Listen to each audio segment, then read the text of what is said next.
There we go. It's 12:30. It's Wednesday. It can only mean one thing. I've got to spend half an hour with you, Mike. So, how are you today? What's going on in the world of Mike today? Well, I want to talk less about the world of Mike, because Mike's world's like Wayne's world. It's crazy. You don't need that. But partner world, amazing. We've been involved all week, and over the course of the last few months, I've been listening to the feedback from our members and our partners about what they want for next year. And as you well know, because you've been heavily involved in it with me, we've been putting together our media pack, our events calendar, and everything that we plan to do and say and communicate next year for the benefit of our members through our partner community, who we wouldn't be able to do it without them. And so I'm very much hoping by, if not the close of play today, then certainly by tomorrow, we'll be in a position to actually get that out. So if you're watching this and you're keenly awaiting the media pack that I've been promising you for what is now, several weeks, then you can expect that to be arriving in your inbox shortly. But of course, one of the big things about what we're doing next year is face-to-face events. And we're really looking forward to it. And I want to just give a massive plug for our forthcoming event in Birmingham on the 8th of December, which is the first of our time-honoured and proven AP update course format. And it's going to be the first of a series that we're going to carry through next year. And so we're really looking forward to the content that's coming from our educational team, our keynote speakers, and then obviously our sponsors, Complete Software and Amazon Business Services, who are bringing some new things to tell us about. So that's going to be quite exciting. Really looking forward to it. Perfect. Thank you, Mike. And we've got two guests today, Karen and Alison from Hayes, who are going to come on the show in a second. And Karen's going to give us a really in-depth, detailed view of the Hayes Salary Survey. Not only today, we'll go through how that's all pulled together, but also on the 8th, which is a week today. Yes, we will be live. There's over 100 people that have registered who are coming along. I'll be honest with you, Mike, I think we're sold out, so there are no more tickets left. We're really, looking forward to the event itself. It's the first time in 2 years that we've got face-to-face. It feels like we've done many of these, many Zooms, many virtuals. We've even done 2 virtual conferences. But, our audience, everybody that we speak to, really want to get back together. Yes, there has been, recently as another announcement from Boris and the team on some restrictions, which is mainly around public transport and obviously shops. It doesn't affect our event as such. It's still under the same restrictions. But again, all of that information will be sent out to all our delegates. So we're just massively looking forward to it. And apparently, not only have we got an amazing lineup for the 8th in terms of, education from our updates, we've got some great keynote speakers, including Karen, who's going to join us in a second. But also, we're going to go and travel along the German market, I believe, and I don't know whether I can pay in cryptocurrency. I don't know, Mike, but apparently I've got to buy everybody a Frankfurter and a beer or a glass of mulled wine. I don't know. So you've told me I can pay in cryptocurrency. I'm a multimillionaire in cryptocurrency, apparently. So we will see. But we're really looking forward to it. So, Mike, let me bring Karen and Alison on. I'm really keen to do that because obviously the topic for today is all around the salary survey. It's a really interesting topic for, our members. Every year they intently look at how the market's sort of moving, what's going on in the market itself. And, without further ado, let's bring Karen and Alison in. So here's Alison and here's Karen. Hello, Karen. Hello, Alison. How are we both? Hi, I'm well, thank you. Are you both? All very good, thank you. Yeah, welcome. Good, thank you. Thank you. Well, look, we've given you the introduction. We've warmed our audience up to hopefully deliver really good news about all the AP staff in the world are getting huge pay rises. The salaries have just done that. I know that's not necessarily the case, but today's session, if it's okay with you ladies, we wanted to talk about firstly the Hayes Salary Survey, how it's formulated, how it's pulled together, who inputs to it, and then also the output if we could as well. So Karen, can I start with you? Can you just give us an overview of what it's about, please? Sure I can, yes. And thanks very much for having us again today. So the Hayes Salary Guide is for the United Kingdom, for the UK. I can't believe it, but it's actually the 8th year that we've pulled together the Salary and Recruiting Guide in the manner that you may have come to know it, which is across all of our professional recruiting areas, of which accountancy and finance and accounts payable is obviously the most important part. But over 23,000 people contribute to that survey, and they are people that are in our network. So they're our customers, they're people that we've worked with in trusted partnership for obviously many years, and those are people as customers who may be organisations who have been hiring or looking to hire, or running businesses. Obviously, the other customers we have are people who tell us about their personal, career situation and how they're thinking and feeling about the world of work, really. So over 23,000 responses from employers and professionals, and nearly 4,000 of those were for people working within the accountancy and finance sector. So you're talking about people working in the public and private sector, from professional services, from people in entry-level positions, through to obviously C-suite executives, and in both small to medium-sized enterprise and right the way through to large organisations. And yes, of course, it's got numbers in there. It's a salary guide, but the important bit's in the name that it's a, sorry, my lights have just gone off here, salary and recruiting trends report. So it's also about employment and career and hiring trends. How's that for a starter for 10? Well, there you go. I think, other than the lights go off, I thought it was a perfect answer. Yeah, I think, we've had the pleasure of working with Hays for a number of years, and we clearly, we intently look at it. We give a bit of a sort of a steer from the world of accounts payable. You always you include, for the first time for the last couple of 3 years, we have our own couple of pages in there. So we've split out the whole accounts payable and purchase ledger, which is really important, because I know, Alison, from your standpoint, that a lot of the roles that come through Hays's finance section are accounts payable and purchase ledger. Is that still the case? Yeah, it is. So I look after our Shropshire market, and I do all accounting and finance salaries up to 30k. And accounting and accounts payable has always been a really big part of it. But gosh, in the last few months, honestly, it's probably 35% of my desk, So that's a huge number of roles. And it seems to be that every role I seem to be getting in at the moment is either a temporary or a permanent purchase ledger or accounts payable clerk. So it is really exciting. It would be better for myself if I had more accounts payable and purchase ledger clerks looking at the moment. But yeah, it is a really exciting time on accounts payable. And again, so we're fortunate to have lots of members. We talk to our community all the time, and I'd like to talk about the output of the survey in a second, if that's all right. But one of the things that we're noticing is that the salaries have increased a little over the last 12 months or so, and I think a little bit that's driven from the circumstances and also the working environments. So people having hybrid working patterns, working from home a little. I was talking to somebody last week who was on one of our managers training courses, and she's taken a role on as a manager of an organization that's 150 miles away from where she lives, because she can do it completely remotely. Is that what you're seeing in the market as well? Shall I go first, Alison? Yeah, of course. So yeah, we're certainly seeing some of that. And of course, the hand has perhaps been forced a little bit. I think, like anything, the COVID pandemic has accelerated certain behaviours in the world of work and trends that may have been coming and would have happened in a few years, but it's certainly made it happen faster. So through necessity, particularly when obviously there were lockdown conditions and clear direction on work from home, that had to happen for anyone to be able to get a job done. But of course, where we are now is that for many organisations, they've begun to embrace that and have seen it as a very positive working environment for their colleagues, for their employees.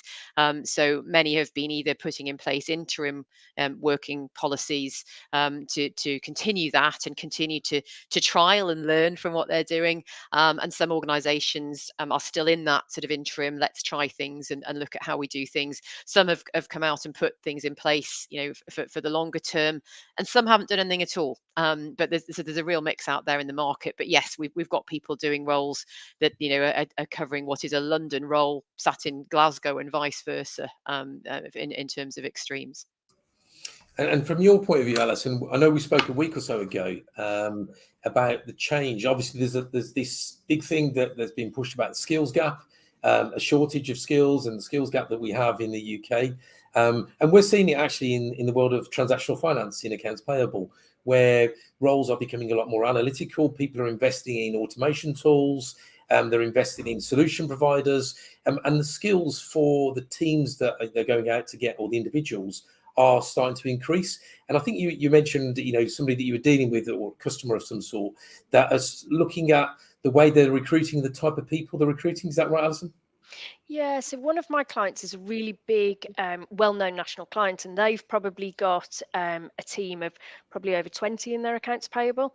And obviously, with the changes that have happened, what they've basically decided to do is, rather than keep that huge team, is to make it slightly a smaller team, but recruit more skilled people.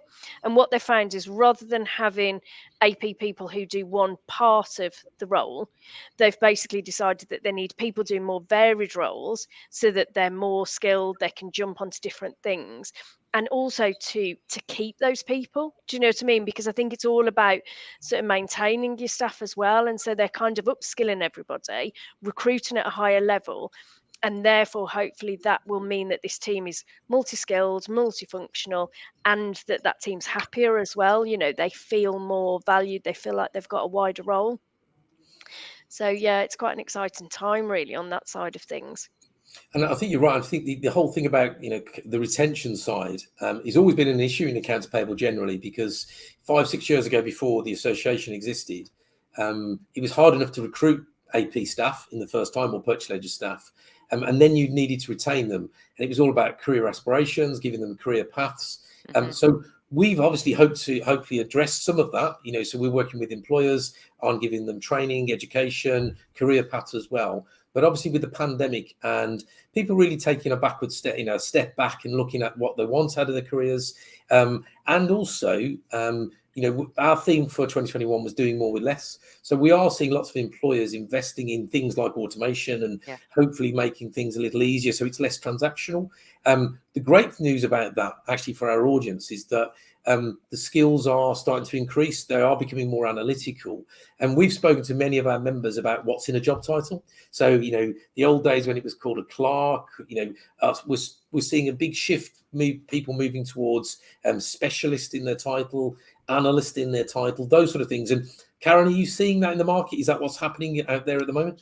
I still think we get some of the old-fashioned job titles coming through, and I won't get stuck on that again, because I know I can go on about that a lot. But I think in terms of the beyond the job title, the content of the roles, definitely. And one thing that we know is for certain that change, and change is here to stay in all of our organisations, whoever we work for, and certainly speaking for myself, and I'm sure for you guys as well, that this is the way my job's changed over the last 18 months. I'm bearing some of these things into mind, and probably having to become more analytical myself.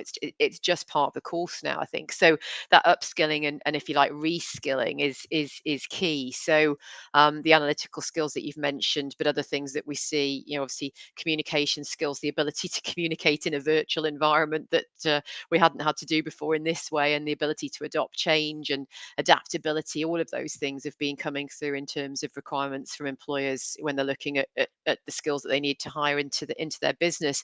Interestingly, on your note about training and doing more with less, certainly without kind of giving away everything I might talk about next week, what employees tell us is that they do want more support for training. Of course they do. It's about personal development and a sustained career path, hopefully in an organization that they're with. But more employees wanted it than employers were offering. So I think that's something to perhaps take away. Perfect, thank you. And Mike, from our solution partners' point of view, we survey our, so not only do we survey our members, and we also go and talk to all the solution partners we talk about, the people that Mike looks after. And we were with one a few weeks ago, and they said the same thing, that they're finding that the people that are going on the projects to implement solutions are having to learn new skills. So and also do it in remote environments. So the days where you can get a big project team together in a big office and say, right, okay, we're all tasks and we're all going to do that, has all sort of sort of gone away. And I think it was one of our partners that mentioned that it's difficult enough to run a project, but then if you're doing that remotely also, you increase the skill sets you need. And just want to expand on that for us, Mike? Yeah, we were speaking to a couple of different partners who were saying that the nature of project management in itself has changed with the fragmentation of teams. Not everybody can get together in the office and, stick stuff on the wall and the whiteboard thing. And so the partner we were talking to, I mean, quite, I suppose, fortuitously, has a solution to this problem. And theirs is it's a software tool that allows collaborative mind mapping and brainstorming and process mapping. And their company's called Score. And they're going to be providing some thought leadership for us throughout the year in terms of helping the members that we support and the businesses we work with in unpacking these sometimes very complex business process issues, in order to get, to see where to mine the efficiencies that exist in their operations by working together more effectively in real time. So we're looking forward to being able to do that.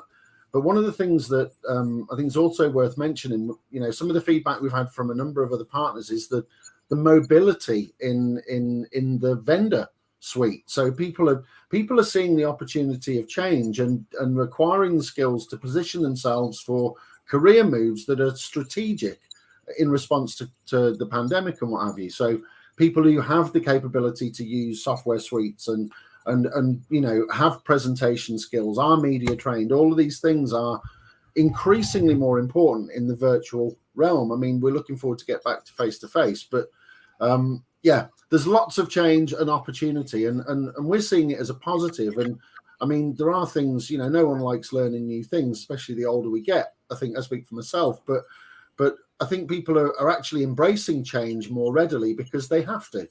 And so we're trying to support that in a number of ways with resources and our ACT online assessment tool for team managers and what have you. But you'll hear more about that at the AP Update courses and conferences next year.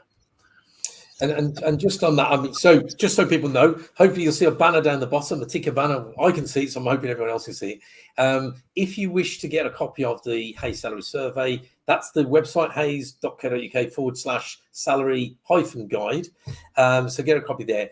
This Friday, I'm with a bunch of Midlands-based shared services, and I think Tim and Pippa from Hayes are going to give an outline from a shared service centre point of view of the salary guides. And Karen, you're joining us next week, a week today, on the 8th, live in Birmingham. And you're going to give us a bit of an in-depth. So without giving anything away, is there any theme, or is there anything that really from today's session that might just come out of, so we can sort of expand that more on the 8th, if that's all right? Yeah, I mean, I think the backdrop to this and the backdrop to the salary guide, aside from any Hayes data, is that we're in a jobs market that has the most jobs available for 24 years, and I don't think that everyone out there knows that. And so, if you were to peruse that and look at the Office of National Statistics or some of the KPMG reports, the most jobs of the last 24 years, and what we believe we're in is someone like me being maybe a bit nervous. I don't know. We've been in COVID. I don't know whether it's the right time to move. So we've got less people coming to look for a new job, which is probably the most exacerbated that's been for about the last 15 years. So it's not surprising that you start to see some of those themes and the outcomes for that, coming through what people have told us about how easy or difficult it is to hire, or how they're feeling about looking for a job, and the knock-on effect that presents if obviously not enough people are coming to look for a job and to move on, and there's skill shortages in the market, then like anything in a supply chain, you start to see more salary inflation, which is a good thing for us. But obviously, if you're also wearing a hat where you may be needing to look at hiring talent into your organisation over the next 12 months, then there's obviously some recommendations from the report around things that you can do to try and give yourself the best chance on that, really. And while we're on that, I can't see that that skills shortage is not going to ease in the next at least 12 months and beyond that, to be fair, in my view.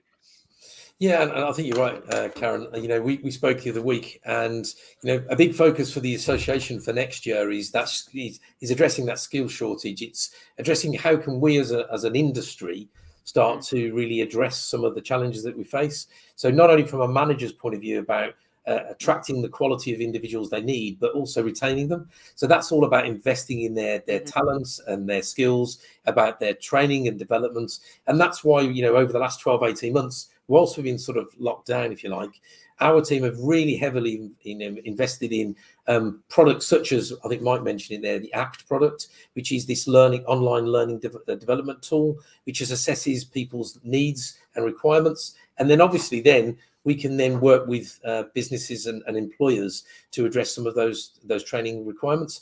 And what we're finding with people who have already adapted those new products is they're having real big impacts in the retention of their teams, because they feel invested, they feel engaged, they feel for the first time in a long time that they've got career paths and all this good stuff. So one of the things when we started the association all those years ago, we wanted to give the world of accounts payable a voice. I think we've done that. I think we've done a good job of that.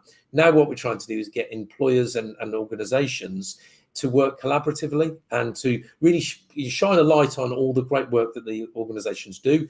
And that's the only way we can do that, is get the right quality of people in the departments and the organizations, but also then shine that light outside as well. And there's always that risk, isn't there? So when you shine a light on a really great organization who's doing really well, have really good teams of people, then other organizations look at that and go, right, let's go and headhunt and get a few of those teams. So you've got that challenge. It's that way you're looking always, how many people should be engaging on things like LinkedIn. We always have that challenge as well. But Alison, from your standpoint, I know that you're on the coalface. You deal with employers and challenges all the time. We're led to believe, and tell me if I'm wrong, that it is sort of a candidate-driven market at the moment. Karen sort of indicated that if there's a lot of jobs out there, so there's some insecurity about people moving, but actually when people are looking, they tend to have a bit of a choice on the jobs and maybe have some form of negotiation. Is that still happening in the market today? Yeah, that's very much the case. You've absolutely hit the mark, really. And I think it's all about speed. So with any candidates, they're probably, whereas before, we'd have been putting them forward for jobs, they might have had 2 or 3 interviews over a course of, a couple of weeks or a month or so forth.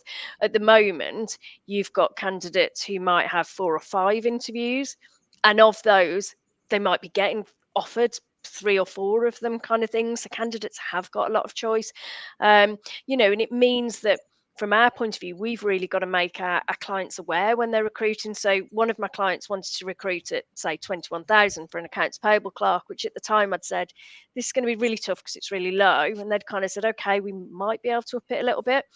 The person who was going on an interview was on 21,000, but at the time I had to say to them, look, I'm really sorry, but the other 3 interviews that they've got are 23,000. I'm pretty sure they're going to be offered at least 2 of them.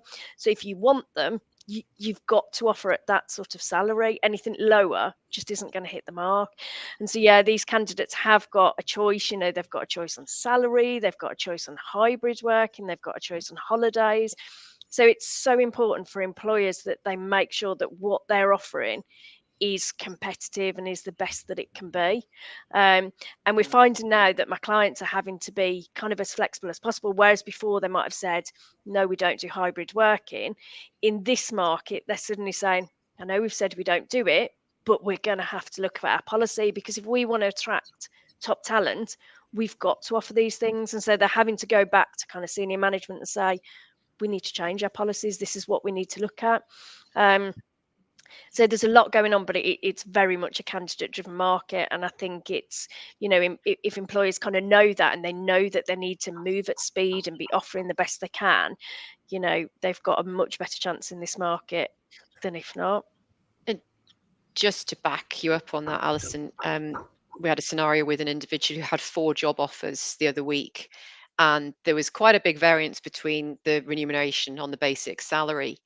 But the individual actually took the 3rd lowest base salary, and that was because of the flexibility on their working policy, to have some more flexibility to work from home. But the other joint reason of why she picked the third lowest salary was the compelling story that organization had around why they exist in the world, and their social purpose and their ability to add value to society, and to safeguarding that natural environment. And those two things made the difference for her enough to walk away from two higher offers. So that's what it really means.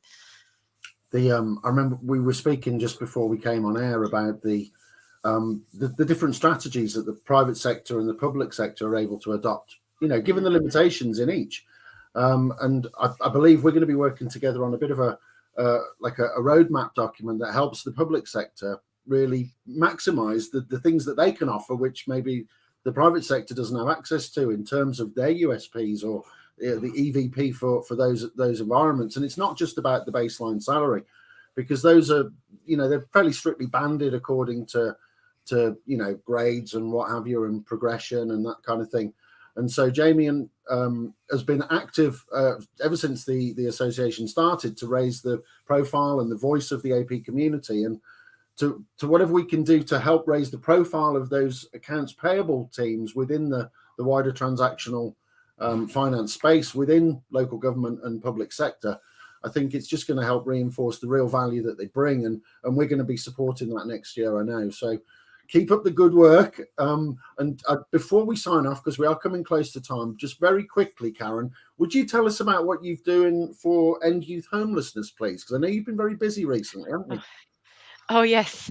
So our UK charity partner at Hayes is End Youth Homelessness, which you may or may not have heard of, but they are a sort of a family of member charities with a charity in many of the different regions around the UK that do what they say on the tin. They work towards helping young people who are homeless to build an independent future. And the part that we play, given what we do, which is helping people into the world of work, we actually sponsor their employability program. So it is around helping those young people to get their confidence, to build their skill set so they can enter the world of work, as well as obviously going into independent living, which is another part of the program. So we had a big campaign, I can say last month now, can't I, because we're into December, which was the Sleep Out campaign, which End Youth Homelessness run every year. It'll happen again in November next year, and it's a really eye-opening and kind of thought-provoking thing to get involved with. But again, we slept, many of us slept out, not so much in kind of football stadiums and some of the organised things that you'd have had pre-COVID, but back gardens and